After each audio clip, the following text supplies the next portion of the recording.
Welcome to Tironan's Unfriendly Skies. Today we have the KI-84. Hayata, also Japanese, translates as Gale. This aircraft actually first showed up on the Allied radar in the Battle of the Philippines. And it was an ugly shock, because it was a 400 mile an hour aircraft.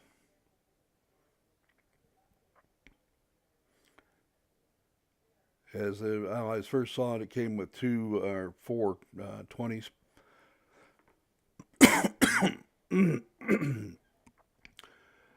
Quite agile, quite fast, had good altitude capability, and very tough. One was eventually captured by the Allies and brought back to the United States, and with high octane gas and high quality lubricants, this aircraft reached 427 miles an hour. No problem at all. It could outmaneuver the P-51. It could outmaneuver the P-47.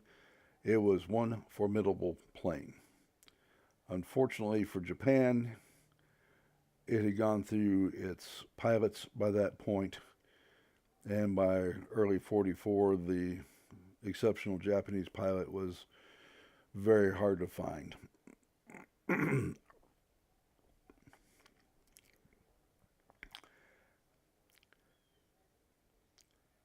Well, that's okay. It was great for the Allies, but why did Japan get in that situation? Well,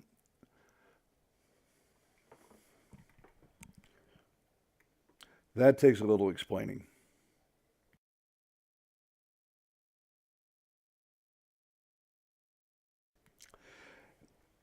Now, some people lay it off to the Bushido Code. Some people put it off to the lack of understanding of the importance of air power.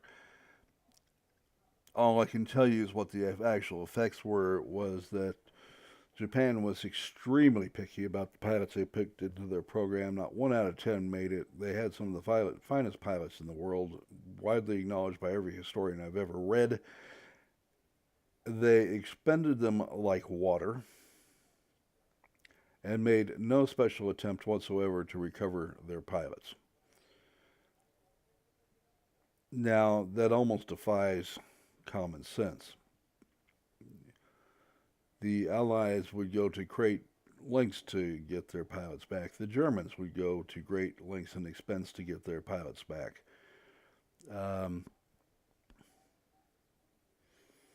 Britain faced a very similar situation in the fact that it had you have a typhoon trying to, I'm sorry, this is a mosquito. Later you'll see a typhoon trying to outmaneuver this KI-84. Don't do it. All right, you can't win that contest with a typhoon. Going back to the story, the United States and Britain, well, Britain to a larger extent, really was not prepared for the influx of pilot casualties during the Battle of Britain and the Battle of France. And it was running out of pilots in a hurry. And, there would be literally people waiting, visiting the hospital daily, checking on the pilots. And it wasn't just out of humanitarian concern. As soon as those guys were ready to be put back into a cockpit, they wanted those pilots back in the plane. They had to enormously expand their pilot training programs, and they had to rely on their reserve pilots far more than they had counted on. And it's never stated implicitly, but it is kind of hinted at. But a lot of the reserve formations were pilot formations. The establishment was kind of a gentleman's club. Let's go fly over the weekend for the RAF, and then we can get back to business, sort of thing. Needless to say, they got to a point where maybe it wasn't so pretty. And they found themselves with relying heavily on Polish and Czechoslovakian units as well. The pilots that came over from there, refugees from pilots from France, all were pushed into it in the Battle of Britain. Needless to say, when the press of the Blitz was over,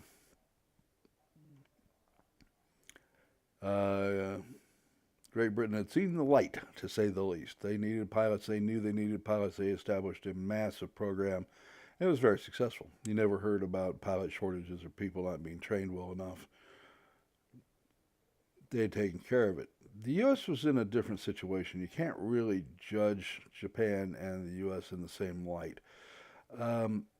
They knew they were going to expand. They knew that they were going to have this massive force, and even if they didn't lose a single pilot, which, is impossible, they were going to need lots and lots and lots and lots of pilots. Well,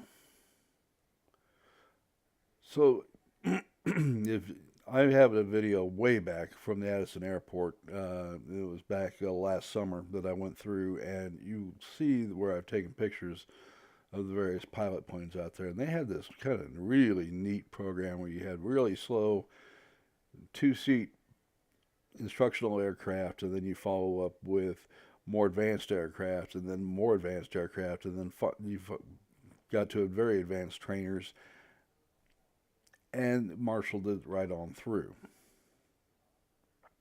So by the time that you got a pilot in a bomber or an attack aircraft or a fighter, they literally had gone through this entire program and then started their training. And when they went there, they would see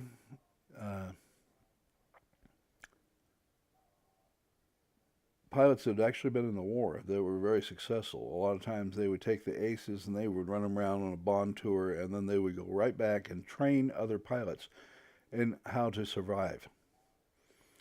What does it take to shoot down an aircraft? What does it take to stay out of trouble? What are the situations to look for? And belatedly, Japan did all this, but as a bad case of too little too late. For every Hayata built, I cannot tell you how many Zeros were built. Now, this is an Army Air Corps, and you have to realize the Japanese Air Force, Army Air Force, and the Naval Air Corps were two entirely different things, and the two did not get along, did not cooperate any more than they absolutely had to. It usually took the emperor demanding that they do so to get them to cooperate at all. And that's a bit of a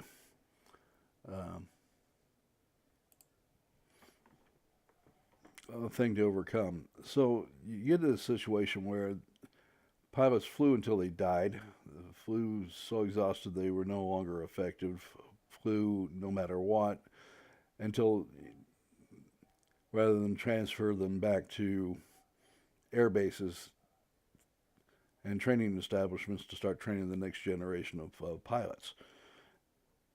And there were some notable exceptions. Subaru Sakai had lost an eye when he mistook 4 Avengers for a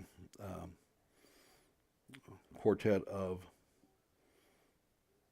Wildcats. And the two kind of look a little bit alike, and he didn't realize until he saw the turrets starting to light up what he'd run into. He lost an eye, and he got assigned back to a naval air station to start training pilots. And he talks about class divisions and other things that really just interfered with the ability of the Japanese Air Force and Air Forces, and I've used that in the generic sense, in this case, the Naval Aviation Branch, to help one another out. And he was from a middle to low class background, and boy, did they let the pilot trainees let him know it. And this is an ace with 64 kills. You know, as far as I was concerned, they weren't fit to carry the man's shoes, but what am I supposed to say, right? Um,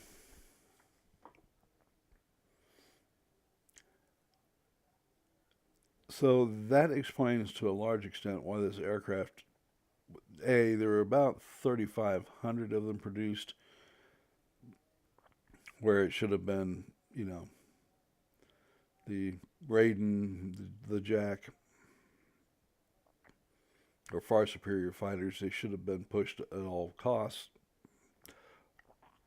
The A7M Rapu was literally still in, let's move it into production stage when the war ended, which, by the way, that aircraft was every bit contender to the F-6F Hellcat and could have been desperately used in some of the earlier wars. And they got pushed off for one project after another and was never, given the priority it should have had. And like the Germany in a lot of extents, you see the wonder weapons starting to come out, and yeah, they might have been nice, but I have a doubt that Germany, having produced jets that be, that were not as successful as they could have been for lack of resources, specifically, vanadium, molybdenum, chromium, stuff that you absolutely need for really high temperature steels. Well, explain to me how Japan, who doesn't have any of those things either and has to import everything across submarine infested seas, is going to produce these, in any sort of quantity.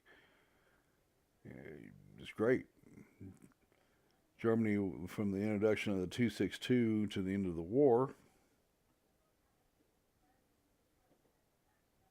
maintained 200 262s throughout.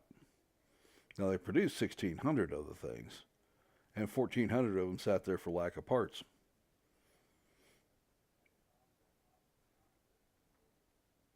That's why you saw the Salamander come out, the HS or HE-162, because they realized they needed disposable fighters because they could not get repair parts for them. So you flew your aircraft, got damaged bad enough, you went and got a new one, and they salvaged the aircraft for whatever usable parts they can get off of it and carried on.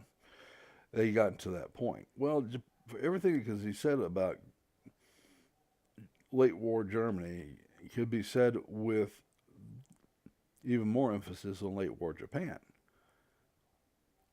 Every vital material you needed had to come over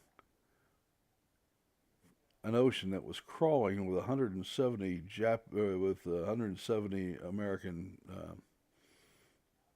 Yes, I did switch out to a crash to get a new plane. We have no repair facilities. The by late 1944, they were out of cargo aircraft, cargo tankers, and cargo ships, freighters. They could barely get enough oil in to fuel their planes. Yamato and Musashi sat out most of the war because they couldn't afford to fuel the things would consume. Think about that. 75, 80,000 tons worth of battleships sitting there unused because you can't afford the fuel oil to run them.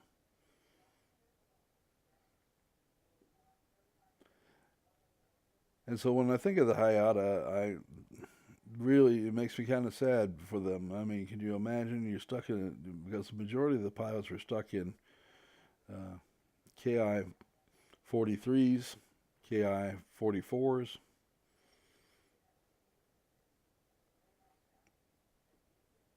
This was a very lucky pilot that got in a KI 84. And the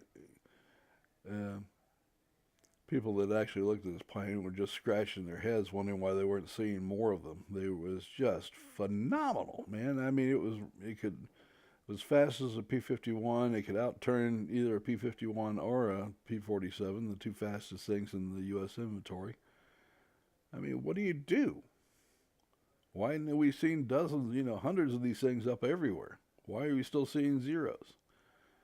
and poor planning, poor production. Couldn't let off production long enough to retool for these things was a lot of it. Lack of scientists, lack of engineers, lack of infrastructure. Makes me wonder, at some point, you thought anybody could have told, could have figured out you're just not ready for a war here. Why are you going to engage in one? Still find it incredible. These aircraft would be finished, pushed out the door, hooked up to a team of oxen and later to draft horses, and walked to the nearest airfield.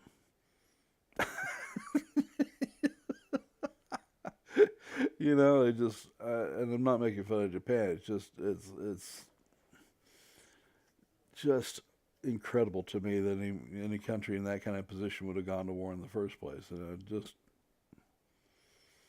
it tells you a little bit about the isolation and the mindset that some countries can get into.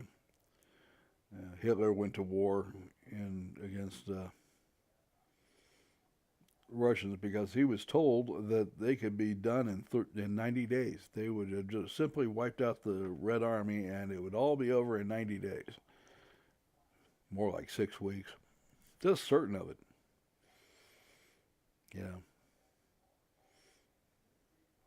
And 4 years later, the Red Army's knocking on the doors of Berlin, and I bet a lot of people are thinking, why did we start this? Same thing here.